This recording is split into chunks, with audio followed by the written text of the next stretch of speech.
नमस्कार, स्वागत है आप सभी का एबी स्टार न्यूज में। मैं हूं आपके साथ जुबैर चौधरी। वक्त तो चला यूपी के बुलेटिन अपना उत्तर प्रदेश का, जहां सबसे पहले बात करेंगे प्रयागराज की, जहां पर अल्पसंख्यक के प्रदेश अध्यक्ष ने मोदी सरकार की तारीफ की है। तो अल्पसंख्यक आयोग के प्रदेश अध्यक्ष अशफाक सैफी ने मोदी योगी सरकार की तारीफ की, साथ ही पिछली सरकारों को भी आड़े हाथों लिया। उन्होंने कहा कि पिछली सरकारों के दौरान मुस्लिम समाज का हनन हुआ है, जबकि मोदी और योगी की अगुवाई में अल्पसंख्यक समाज के बच्चों ने हाथों में किताब और कंप्यूटर है, जबकि पिछली सरकारों में मुस्लिम समाज के युवाओं के हाथों में लाठी डंडे पकड़ाए जाते थे। उन्होंने कहा कि पिछले 70 सालों से अल्पसंख्यक का जो हक और अधिकार था वो नहीं मिला था और मुस्लिम समाज को बह दिखाकर वोट लिया जाता था, लेकिन मोदी और योगी की सरकार में अल्पसंख्यक समाज आगे बढ़ रहा है। यूपी में बड़े व्यापारी निवेश कर रहे हैं, जिससे युवाओं को रोजगार मिल रहा है। देखिए, उत्तर प्रदेश के अंदर माननीय मुख्यमंत्री श्री योगी आदित्यनाथ जी के नेतृत्व में और देश के अंदर माननीय मोदी जी के नेतृत्व में सरकार चल रही है और ये दोनों सरकारें सबका साथ, सबका विकास और सबका विश्वास के नारे के साथ काम कर रही हैं। इन सरकारों में भेदभाव किसी के साथ नहीं हो रहा है, न्याय सबको मिल रहा है। आपने देखा होगा कि चाहे पक्के मकान देने की बात हो, उज्ज्वला योजना के तहत गैस कनेक्शन देने की, मुफ्त गैस कनेक्शन देने की बात हो, आयुष्मान भारत के अंतर्गत एक निःशुल्क इलाज के लिए कार्ड बनाने की बात हो, ऐसी अनेक योजनाएं हैं जिन योजनाओं में अल्पसंख्यक समाज की बराबर की भागीदारी है। देखिए, तो बुलेटिन बात बागपत की कर लेते हैं, जहां नए बस स्टैंड का निर्माण किया जा रहा है, जिसको लेकर निरीक्षण किया गया है। तो बागपत के डीएम जितेंद्र प्रताप सिंह लगातार एक्शन मोड में नजर आ रहे हैं। इस कड़ी में डीएम दुर्बा पहुंचे, जहां उन्होंने बस स्टैंड निर्माण कार्य का निरीक्षण किया। बता दें कि बस स्टैंड 3 करोड़ 48 लाख की लागत से तैयार हो रहा है। निरीक्षण के दौरान डीएम ने निर्माण कार्यों में खराब गुणवत्ता के सामान का इस्तेमाल न करने और अच्छी ईंट लगाने के निर्देश दिए। साथ ही खराब ईंट मिलने पर डीएम ने नाराजगी जाहिर की और गुणवत्ता सुधारने को कहा है। उन्होंने कहा कि जुलाई साल 2024 तक निर्माण कार्य पूरा हो जाना चाहिए। साथ ही डीएम ने पीडब्ल्यूडी विभाग को समय पर गुणवत्ता की चेकिंग करने के लिए कहा है। डीएम ने इस दौरान कहा कि यह बस स्टैंड बागपत की मुख्य प्राथमिकताओं में से एक है, जिसमें एक साथ 50 से ज्यादा बसें खड़ी हो सकती हैं, जिससे लोगों को सुविधा मिलेगी।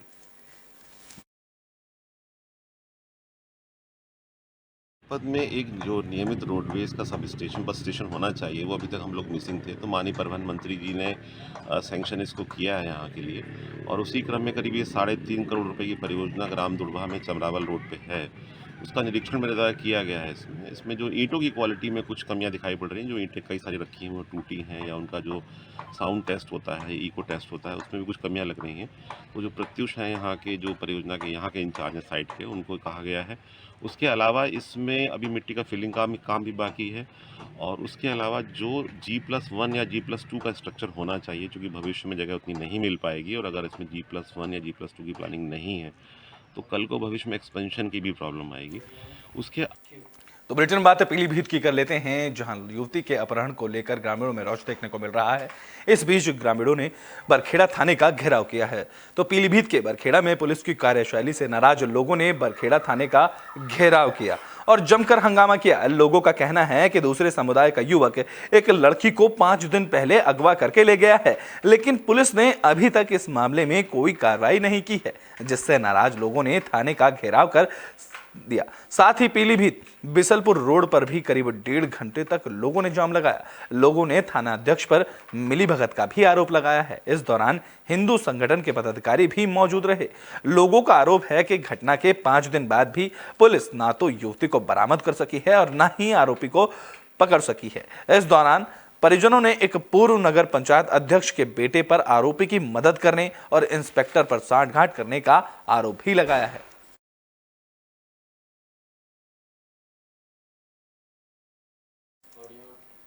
तो बुलेटिन में बात को लेते हैं बागपत की, जहां नवविवाहिता के कातिलों को सजा मिल गई है। बता दें कि कोर्ट ने 8 साल बाद उनको सजा सुनाई है। तो बागपत में नवविवाहिता की हत्या मामले में कोर्ट ने फैसला सुना दिया है। मृतक नवविवाहिता को 8 साल बाद इंसाफ मिला है। कोर्ट ने नवविवाहिता के हत्या मामले में महिला के पति और सास ससुर को 16 साल की जेल और 30-30 हजार रुपए के जुर्माने की सजा सुनाई है। ये मामला बागपत के निवाड़ा गांव का बताया जा रहा है। आरोप था कि नवविवाहिता के पति मुजम्मिल, ससुर तौफीक और सास प्रवीण ने शादी के 7 दिन बाद ही महिला की हत्या कर दी थी।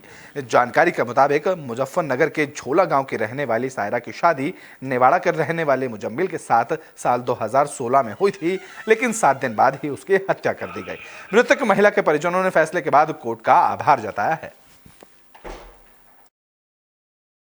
आज माननीय जिला न्यायालय में जिला जनपद न्यायाधीश द्वारा 304D दहेज प्रतिषेध अधिनियम में 2 अलग अलग मामलों में सजा सुनाई है। ये सजा जो है ये एक सरकार बनाम मुजम्मिल के नाम से मुकदमा चल रहा था, जिसमें कि 3 आरोपी के विरुद्ध यहाँ पर विचारण हुआ और आरोप सिद्ध होने पर ये सजा सुनाई गई। ग्राम झोला मुजफ्फरनगर की एक लड़की सैयरा की शादी बागपत जनपद के निवाड़ा गांव में मुजम्मिल से हुई थी और 28 मार्च 2016 को हुई थी, जिससे दहेज की मांग करते हुए प्रताड़ित किया गया था। और उसकी तो बुलेटिन में बात बागपत की कर लेते हैं, जहां से हैरान कर देने वाली खबर सामने आई है। बता दें कि यहां एक मां पर 2 बच्चों की हत्या का आरोप लगा है। तो बागपत से हैरान कर देने वाली खबर सामने आई। आरोप है कि प्रेमी के चक्कर में एक मां ने 2 बच्चों की हत्या कर दी। ये मामला निरोजपुर गांव का है। दोनों बच्चों के शव निरोजपुर के जंगलों से बरामद किए गए। पुलिस ने मामले में आरोपी महिला और उसके प्रेमी को गिरफ्तार कर लिया है। मामला ये है जी, 4 साल पहले मामला ये है जी, 4 साल पहले तलाक हो चुका था हमारा। 3 साल पहले अपने घर रह रही थी वो, तो जी 7 साल में अलग हो लिए थे उससे। मैंने कभी भी शिकल नहीं देखी उनकी जाके। 21 तारीख को 2 बजे स्कूल से गायब हो गए जी। इसका आशिक था नितिन। इन दोनों ने साजिश करके मेरे बच्चे यहाँ बागपत लाकर मारे। ईंट के मेढे में बांध रखे थे। एक जो बड़ा लड़का था मेरा 11 साल का, उसे तो मोटरसाइकिल की किलिस की तार काटा, उसका गला फांसी दे रखी थी। और जिस छोटे को जूते की फिता नहीं होता जी, उससे गला घोट का मार रखा था दोनों। तो बुलेटिन में बात फर्रुखाबाद की कर लेते हैं, जहां से सड़क हादसे की खबर सामने आई। बता दें कि यहां 2 बाइकों की टक्कर में 3 युवकों की मौत हुई है। तो फर्रुखाबाद से सड़क हादसे की खबर सामने आई, जहां 2 बाइकों की टक्कर में 3 युवकों की मौत हो गई। हादसा फतेहगढ़ कोतवाली इलाके के कानपुर रोड पर हुआ। हादसे में 2 लोग घायल भी हुए, जिन्हें इलाज के लिए अस्पताल में भर्ती कराया गया। इस मामले की जानकारी मिलने पर पहुंची पुलिस ने दोनों शवों को कब्जे में लेकर पोस्टमार्टम के लिए भेज लिया और आगे की कार्रवाई शुरू की।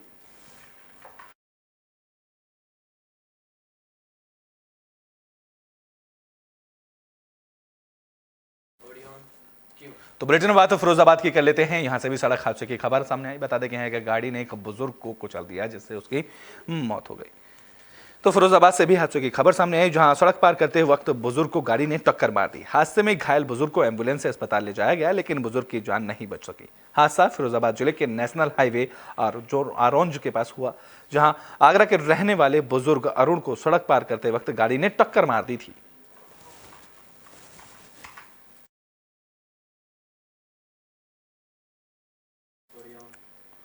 तो बुलेटिन में बात प्रयागराज के हंडिया की कर लेते हैं। यहां एक बस और बाइक में टक्कर हुई। इस हादसे में कई लोग घायल हुए हैं। तो प्रयागराज के हंडिया में बस और बाइक की टक्कर हुई। हादसे में कई लोग घायल हुए, जिन्हें इलाज के लिए अस्पताल में भर्ती कराया गया। यह हादसा प्रसार गांव के पास नेशनल हाईवे पर हुआ। जानकारी के मुताबिक बस दिल्ली से बिहार जा रही थी। इसी दौरान बस के सामने 2 बाइकें आ गईं, जिसकी वजह से ड्राइवर ने संतुलन खो दिया, जहां बस और बाइक की टक्कर हो गई। हादसे में घायल लोगों को इलाज के लिए अस्पताल में भर्ती कराया गया, जिसके बाद सूचना पर मौके पर पहुंची पुलिस आगे की कार्रवाई में जुट गई। झारखंड हजारीबाग के लिए और आ रही थी इधर से दिल्ली से। अचानक वो बाइक वाले 2 आगे सामने, बाइक वालों को बचाने के चक्कर में बस पलट गया। बस में कितने लोग करीब सवार हुए होंगे? बहुत आदमी थे इसमें तो सवार, ऊपर से नीचे तक लगेज भी था बस में। तो क्योंकि आप लोग तो बस में सवार थे, हाँ। हादसा हुआ तो उसमें किसी को बड़ी चोट भी आई? देखिए हल्का फुल्का तो सबको ही लगा है। झारखंड हजारीबाग के लिए और आ रही थी इधर से दिल्ली से। तो बुलेटिन बात देवरिया की कर लेते हैं, जहां दबंगों की दबंगई का मामला सामने आया है। बता दें कि यहां कुछ दबंगों ने एक युवक के साथ मारपीट की है। तो देवरिया में एक युवक की दबंगों ने पिटाई कर दी। जानकारी के मुताबिक युवक की बहन की शादी हाल ही में हुई थी, जिसके बाद युवक बहन के ससुराल गया हुआ था, जहां उसकी दबंगों ने पिटाई कर दी। यह मामला देवरिया के कोतवाली थाना इलाके का बताया जा रहा है। दरअसल युवक की बहन की शादी 18 फरवरी को ही हुई थी। बारात बाकी खोरा राम से आई थी। इसी दौरान डीजे बजाने को लेकर विवाद हो गया था। विवाद के बाद मारपीट भी हुई थी और बाद में समझौता भी हो गया था। लेकिन जब युवक रिश्तेदारों के साथ बहन के ससुराल पहुंचा था, तो ससुराल से लौटते वक्त करीब 20 लोगों ने लाठी डंडों से उस पर हमला कर दिया। मामले की शिकायत पुलिस से की गई, जहां पुलिस मामले की जांच में जुट गई। 18 तारीख को मेरी बहन की शादी थी हमारे ग्राम छोटी बबनी में, और वहाँ पे डीजे को लेकर कुछ विवाद हुआ था आपसी बारातियों में, जिसके बाद विवाद शांत हो गया। उसके बाद आज हम अपनी बहन को ग्राम बाकी खोराराम चौराहे के पास बरई टोला हम अपनी बहन की बहुरत लेके गए थे, जिसमें प्री प्लानिंग के तहत गांव के गुंडे सन्नी, सचिन, अतुल नाम के लड़के और 20 अज्ञात लड़के आके मुंह बांध कर मारे और जान से मारने की धमकी दिए। 18 तारीख को मेरी बहन की शादी थी हमारे ग्राम छोटी बबनी में, और वहाँ पे डीजे को लेकर कुछ विवाद हुआ था आपसी बारातियों में। तो बुलेटिन के आखिरी में बात फर्रुखाबाद की कर लेते हैं, जहां गोली लगने से युवक घायल हुआ है। तो फर्रुखाबाद में एक युवक को गोली लगने से घायल हुआ। यह मामला कायमगंज कोतवाली इलाके के कुचा गंगा दरवाजा का बताया जा रहा है। जानकारी के मुताबिक युवक देर रात जन्मदिन की पार्टी कर घर वापस लौट रहा था। इसी दौरान एक दूसरे शख्स ने युवक को गोली मार दी। युवक को इलाज के लिए सीएचसी में भर्ती कराया गया, जहां से उसे बेहतर इलाज के लिए जिला अस्पताल लोहिया रेफर कर दिया गया।